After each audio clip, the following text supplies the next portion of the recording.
नमस्कार, आप देख रहे हैं एसटीवी हरियाणा न्यूज और मैं हूं आपके साथ स्वाति आर्य। फटाफट 100 में आप सभी का स्वागत है। हरियाणा विधानसभा की मानसून सत्र का दूसरा दिन आज दोपहर 2 बजे शुरू होगी सदन की कार्यवाही। सरकार और विपक्ष में कई मुद्दों पर टकराव के आसार। प्रदेश के गृह एवं स्वास्थ्य मंत्री अनिल विज को पीजीआई चंडीगढ़ में भर्ती कराया गया है। विज के ऑक्सीजन लेवल में लगातार उतार चढ़ाव होने के चलते उन्हें इलाज के लिए पीजीआई चंडीगढ़ में भर्ती करवाया गया है। सीएम मनोहर लाल ने पीजीआई चंडीगढ़ पहुंचकर गृह मंत्री से मुलाकात की और उनका हाल जाना। साथ ही मुख्यमंत्री ने अस्पताल के डॉक्टर से भी विज के स्वास्थ्य के बारे में जानकारी ली। सीएम मनोहर लाल ने ट्वीट कर इसकी जानकारी देते हुए लिखा है कि वो अनिल विज की शीघ्र स्वस्थ होने की कामना करते हैं। हरियाणा में 2 हफ्ते के लिए फिर से लॉकडाउन बढ़ा दिया गया है। राज्य सरकार ने महामारी अलर्ट सुरक्षित हरियाणा के तहत ये फैसला लिया है। इसी के तहत रविवार को मुख्य सचिव विजय वर्धन ने सभी जिला उपायुक्तों और इसी के साथ ही हरियाणा पुलिस महानिदेशक को ये आदेश जारी किए। इसमें कहा गया कि पिछली रियायतों के साथ ये लॉकडाउन 2 हफ्ते और बढ़ाया गया है। हालांकि सरकार ने रात्रि कर्फ्यू को पहले ही हटा दिया। रेस्टोरेंट और बार 50% की क्षमता के साथ खुलेंगे।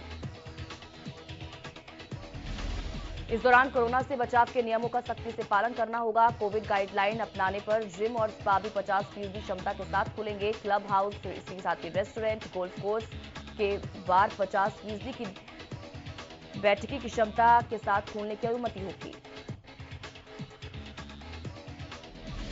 देश भर में रक्षाबंधन का त्योहार बड़ी धूमधाम के साथ मनाया गया। वहीं बाजारों में अच्छी खासी भीड़ देखने को मिली। इस अवसर पर बहनें अपने भाई की कलाई पर रक्षा का धागा बांधकर लंबी उम्र की कामना करती हुई भी दिखाई दी। रक्षाबंधन के पावन अवसर पर सिरसा के विधायक गोपाल कांडा को भी बहनों ने राखी बांधी। इस अवसर पर उनके अनुज गोविंद और महान कांडा भी उपस्थित रहे। इस मौके पर बहन सुमन कंदोई, इसी के साथ ही कोकिला अग्रवाल ने तीनों भाइयों की लंबी उम्र की कामना की। रक्षा के इस पर्व की जानकारी देते हुए गोपाल कांडा और उनके अनुज गोविंद कांडा ने कहा कि रक्षाबंधन बहन और भाई के अटूट प्रेम का पर्व है। साथ ही उन्होंने कहा कि एक और जहां बहनें अपने भाइयों की कलाई पर रक्षा सूत्र बांधकर उनकी दीर्घायु की कामना करती हैं, तो वहीं भाई भी बहन की रक्षा का संकल्प लेते हैं। इसके साथ ही कांडा बंधुओं ने प्रदेशवासियों को रक्षाबंधन की बधाई भी दी। गोहाना में रक्षाबंधन के मौके पर बहनों को कोई परेशानी ना हो, इसको लेकर रोडवेज विभाग के अधिकारी पूरी तरह से तैयार दिखे। कोरोना को देखते हुए रोडवेज विभाग की ओर से बसों में सफर करने वाले सभी यात्रियों को मुफ्त मास्क बस स्टैंड पर दिए गए। रक्षाबंधन के त्योहार पर गोहाना बस स्टैंड पर रोडवेज विभाग द्वारा सभी लंबे रूटों पर चलने वाली बसों को लंबे रूटों से हटाकर लॉक रूट पर चलाया गया है। इसके अलावा सभी ड्राइवर और कंडक्टर की छुट्टियां रद्द की गई ताकि रक्षाबंधन के मौके पर बहनों को कोई परेशानी ना हो। वहीं फ्री बस यात्रा की सुविधा पर बहनों ने सरकार का धन्यवाद किया। रविवार को रक्षाबंधन त्योहार के मौके पर सोनीपत बस स्टैंड पर लोगों की लापरवाही देखने को मिली। कम बसों की संख्या के चलते यात्री बसों में खचाखच भरे हुए दिखाई दिए। उधर सोनीपत रोडवेज डिपो महाप्रबंधक की ओर से त्योहार पर कई विशेष कदम उठाए गए थे। ड्राइवर कंडक्टर की छुट्टियां रद्द करके विशेष ड्यूटी लगाई गई थी, लेकिन फिर भी ये कदम नाकाफी ही नजर आए। लोग कोरोना के नियमों का जरा भी पालन करते हुए नजर नहीं आए। भीड़ का बढ़ना इसलिए भी दिखाई दिया क्योंकि राज्य सरकार से बहनों के लिए मुफ्त बस यात्रा का इंतजाम किया गया था। वहीं तस्वीर कुछ पुलिसकर्मियों की भी सामने निकल कर आई, जो बिल्कुल फुर्सत के पलों में सार्वजनिक स्थान पर बस स्टैंड पर बिना मास्क के बैठे हुए नजर आए। जिम्मेदारी से भटके लोग मास्क के बिना बस स्टैंड परिसर में यात्रा करते हुए भी दिखाई दिए।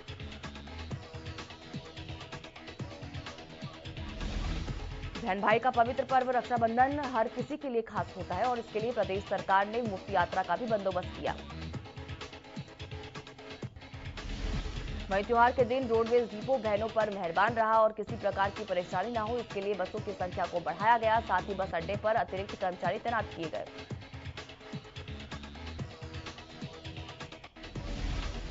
जिनका एक किसान पिछले 5 सालों से प्रदेश सरकार के पैसे वापस लौटाने के लिए दर दर भटक रहा है।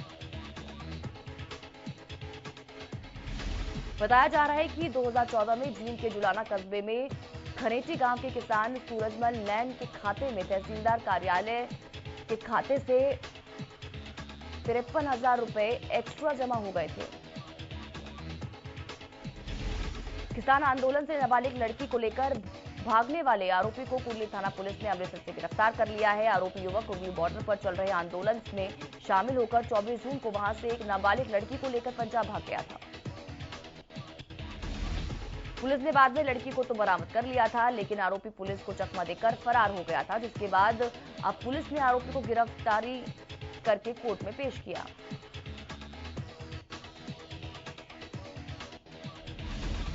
फरीदाबाद के अस्पताल में नाबालिग बच्ची से दुष्कर्म का मामला सामने आया है। बच्ची पिता का डायलिसिस कराने क्यूआरजी अस्पताल गई थी, जहां हाउसकीपिंग सुपरवाइजर ने दुष्कर्म जैसी घिनौनी वारदात को अंजाम दिया।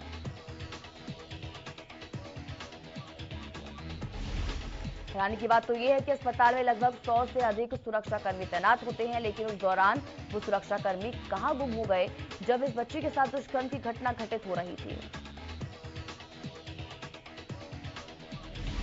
इतना ही नहीं, अस्पताल के कोने कोने पर सीसीटीवी कैमरों से निगरानी रखी जाती है, लेकिन वो कैमरे भी उस समय फेल हो जाते हैं जब किसी की आबरू लूट रही होती है। हालांकि पुलिस कमिश्नर ओपी सिंह के दिशा निर्देश पर कार्रवाई करते हुए महिला थाना सेक्टर 16 ने दुष्कर्म के आरोपी को वारदात के कुछ ही घंटों बाद धर दबोच लिया और आगे की कार्रवाई शुरू कर दी। आरोपी की पहचान हनुमान नगर भारत कॉलोनी फरीदाबाद निवासी राजकिशोर पुत्र डालचंद के रूप में की गई है। बता दें कि घटना शनिवार की है, जब 14 वर्षीय नाबालिग लड़की अपने पिता का डायलिसिस कराने के लिए क्यूआरजी हॉस्पिटल सेक्टर 16 में गई थी। कालावली के बोर्ड नंबर 3 में 18 जनवरी की रात हुई लूट और मर्डर की घटना में पीड़ित प्रजापति परिवार और शहर की संस्थाओं की ओर से पुलिस थाने के बाहर धरना दिया गया।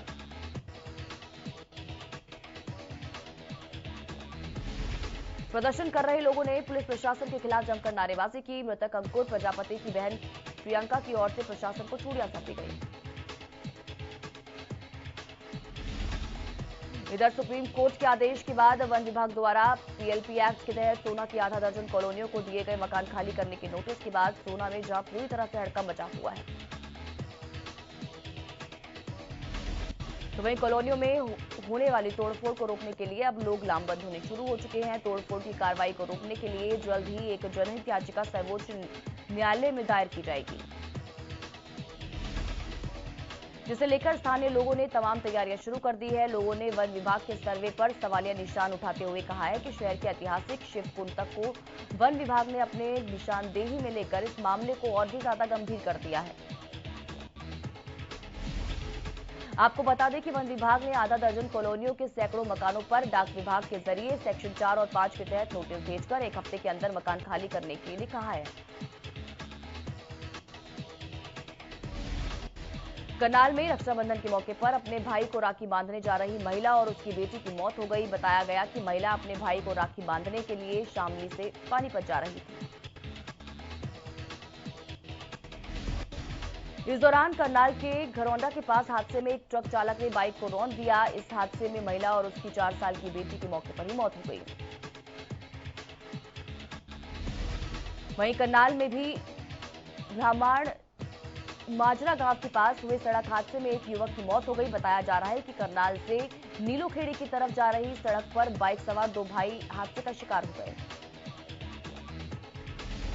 जिसमें से एक भाई की इलाज के दौरान मौत हो गई, जबकि दूसरे भाई का भी इलाज जारी है। राय के बड़मली गांव में तालाब के पास झाड़ियों में पुलिस ने एक महिला का शव बरामद किया है। रविवार देर शाम राय थाना पुलिस को सूचना मिली थी कि गांव बड़मली के पास तालाब के पास झाड़ियों में एक शव पड़ा हुआ है, जिसके बाद पुलिस ने मौके पर पहुंचकर शव को कब्जे में लिया। पुलिस ने आसपास के लोगों को बुलाकर शव की पहचान करने का प्रयास किया, लेकिन शव की पहचान नहीं हो सकी। मामले के जांच अधिकारी श्री कृष्ण ने बताया कि महिला की उम्र करीब 25 से 26 साल लग रही है। शव के पोस्टमार्टम के बाद मौत के कारणों का पता चल सकेगा। स्वाना सोनीपत गोहाना रोड पर बड़ौत के पास एक युवक ने फांसी लगाकर खुदकुशी कर ली। घटना की सूचना मिलते ही सदर थाना पुलिस ने मौके पर पहुंचकर शव को कब्जे में लिया और पोस्टमार्टम के लिए गोहाना के नागरिक अस्पताल में भिजवा दिया है। जानकारी के मुताबिक मृतक सुमित गंगाना गांव का रहने वाला था और पानीपत में एक प्राइवेट कुरियर कंपनी में काम करता था।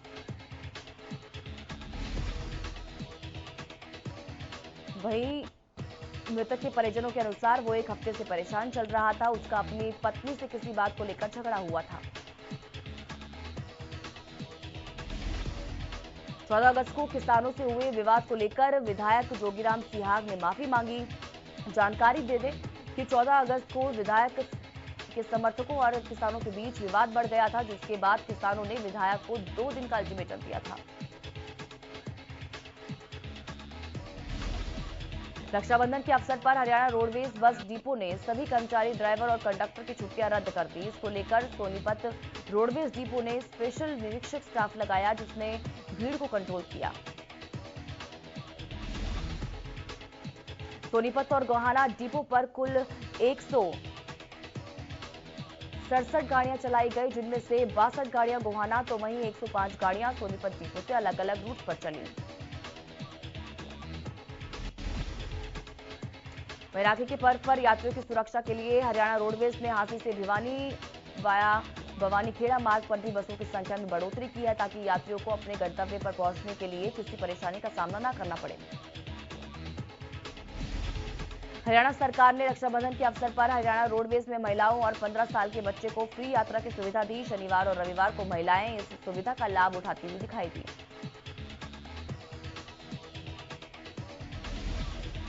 रक्षाबंधन के अवसर पर बाजारों में रौनक देखने को मिली। दुकानदारों ने बताया कि इस बार रक्षाबंधन पर महिलाओं में काफी उत्साह देखने को मिल रहा है। महिलाएं चाइनीज राखी को छोड़कर भारतीय राखी खरीदती हुई दिखाई दी।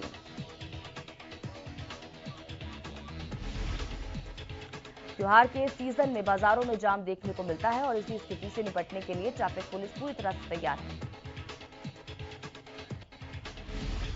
ट्रैफिक एसएचओ सुरेश शर्मा ने बताया कि हमारी लोगों से अपील है कि बाजारों में गलत पार्किंग ना करें, क्योंकि इसी की वजह से जाम लगता है। उन्होंने कहा कि अभिभावक अपने छोटे बच्चों को वाहन ना दें, क्योंकि छोटे बच्चे तेज रफ्तार से ट्रिपल राइडिंग करते हैं, जिससे कि हादसे होने का डर रहता है।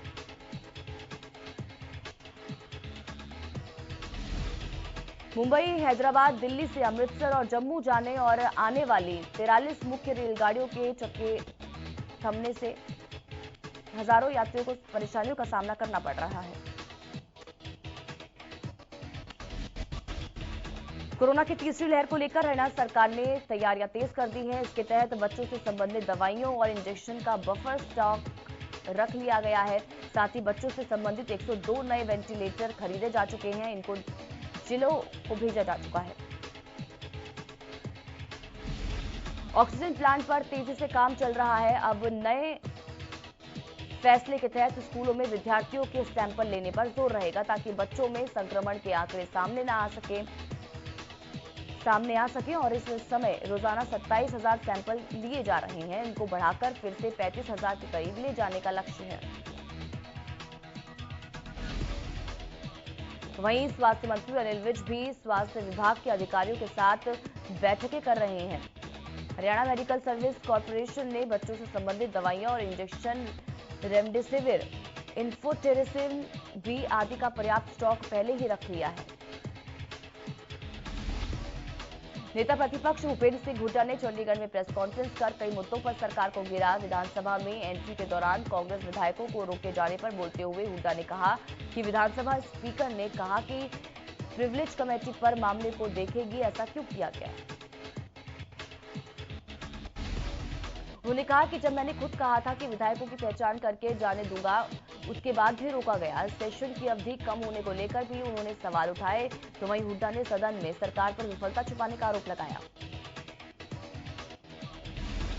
हुड्डा ने सरकार पर निशाना साधते हुए कहा कि किसी भी घोटाले की जांच रिपोर्ट नहीं आई है। उन्होंने पेपर लीक की जांच सीबीआई से कराने की मांग करते हुए सरकार पर वार किया। हुड्डा ने कहा कि आने वाले समय में पेपर लीक समेत कृषि कानूनों का मुद्दा और शोर से विधानसभा में उठाया जाएगा। तो वहीं हुड्डा ने कहा कि कोविड की वजह से कितनी मौतें हुई, जांच इसके लिए जांच कमेटी बनाई जानी चाहिए। फतेहाबाद के जाखल नई बस्ती में प्रशासन की लापरवाही देखने को मिली। बताया जा रहा है कि सीवर की सफाई नहीं होने के चलते बरसात का पानी एक घर में घुस गया, जिसके चलते गरीब परिवार का सारा सामान खराब हो गया। पीड़ित का कहना है कि उनके पास खाने के लिए आटा तक भी नहीं बचा हुआ है। बस्ती के लोगों ने प्रशासन से पीड़ित परिवार के नुकसान की भरपाई करने की मांग की है। कोरोना की तीसरी लहर की संभावनाओं के बीच कोरोना वैक्सीनेशन का काम लगातार जारी है और इसी क्रम में ढांसा बॉर्डर पर आंदोलनकारी किसानों को कोरोना वैक्सीन की दूसरी डोज दी का आभार जताया। इस दौरान सभी किसानों से वैक्सीन लगाने की भी अपील की गई। पिछले 9 महीनों से लगातार किसान धरने पर बैठे हैं। 3 महीने पहले किसानों को पहली डोज लगी थी। शनिवार को बॉर्डर पर दूसरी डोज दी गई तो सभी किसान वैक्सीनेशन की डोज लेकर काफी खुश नजर आए। फरीदाबाद में समाज कल्याण विभाग कार्यालय में कुछ समय पहले सीएम फ्लाइंग की टीम ने छापेमारी कर लगभग 30 पेंशन का डाटा इकट्ठा किया।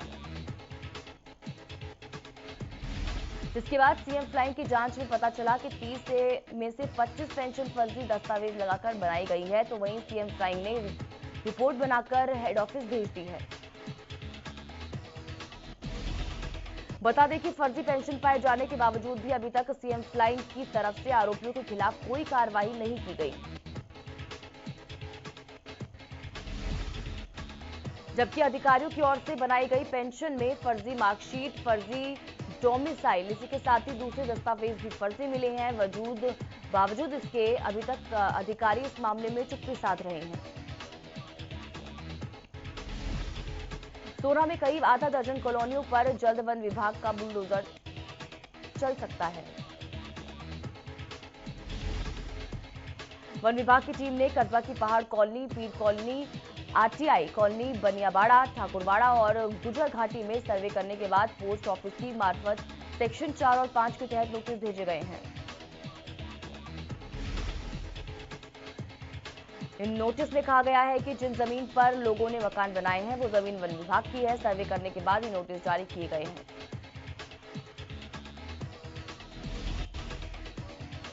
भेजे गए नोटिस में 1 हफ्ते के अंदर मकान खाली करने के लिए कहा गया है। नोटिस मिलने के बाद कॉलोनी में हड़कंप मच चुका है।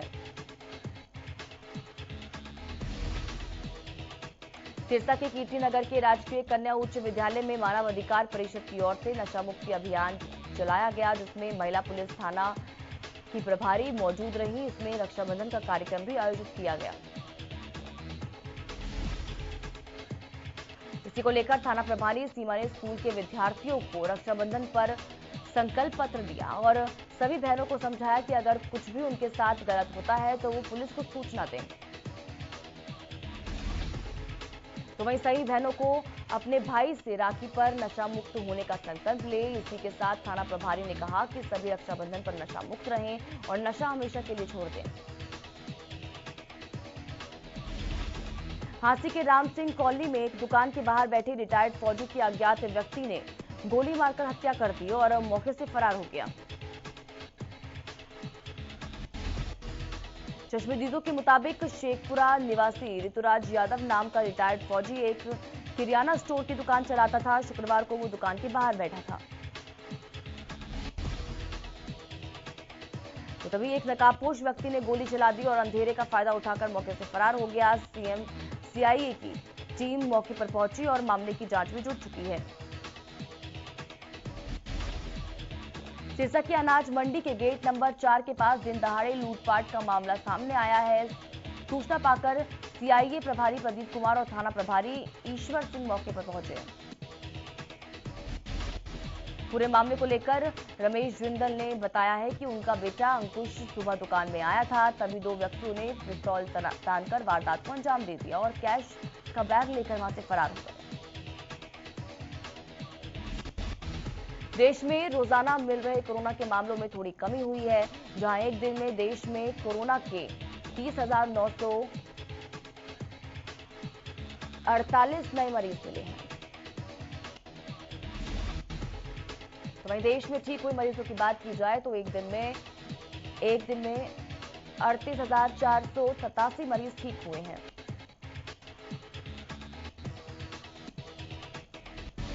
तो वहीं उधर 24 घंटों की बात की जाए तो देश में एक दिन में 403 मरीजों की मौत हुई है।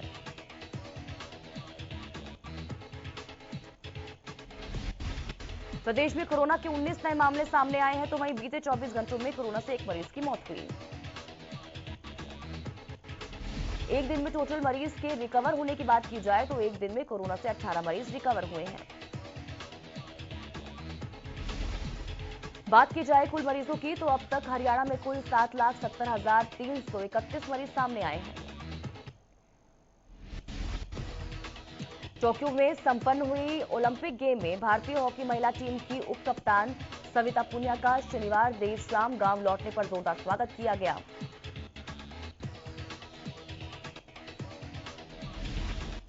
गांव जोधका के ग्रामीणों ने सविता पुनिया को सम्मानित किया। ग्रामीणों ने सविता पुनिया को देश की आन बताया, तो वहीं गांव जोधका में खेल से जुड़ी कुछ सुविधाओं की मांग की। पैरालंपिक खेलों में दुनिया भर के पैरा एथलीट यानी कि दिव्यांग खिलाड़ी हिस्सा लेते हैं। ओलंपिक खेलों की तरह ही हर 4 सालों के बाद इस खेलों का आयोजन किया जाता है। इस बार टोक्यो में 21 मैदानों पर सभी इवेंट कराए जाएंगे। भारत और इंग्लैंड के बीच खेली जा रही 5 मैचों की टेस्ट सीरीज में टीम इंडिया 1-0 से आगे है। हालांकि इंग्लैंड के पूर्व कप्तान माइक आर्थटन का ऐसा कहना है कि नॉटिंघम में अगर बारिश नहीं होती तो भारत 2-0 से आगे होता। दुनिया भर की लीग क्रिकेट में शानदार प्रदर्शन करने वाले टीम डेविड को रॉयल चैलेंजर्स बेंगलुरु ने अपनी टीम में शामिल किया है।